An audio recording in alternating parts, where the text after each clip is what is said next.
عائشہ رضی اللہ عنہ کی حدیث ہے کہ نبی صلی اللہ علیہ وسلم کان یصلی اربعا فلا تسأل عن حسنہن وطولہن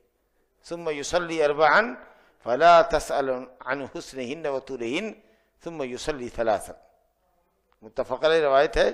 کہ نبی کریم صلی اللہ علیہ وسلم 4 رکعت نماز پڑھا کرتے تھے، نہ پوچھو کچھ نہ پوچھو ان کی اچھائی کے متعلق اور ان کی درازی کے متعلق، نہایت ہی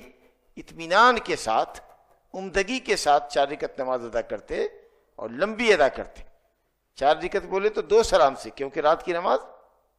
2 سلام سے، صلاۃ اللیل مثنا مثنا 2 رکعت پر سلام پھرنا ہے، 4 رکعت ایک سلام سے جائز نہیں،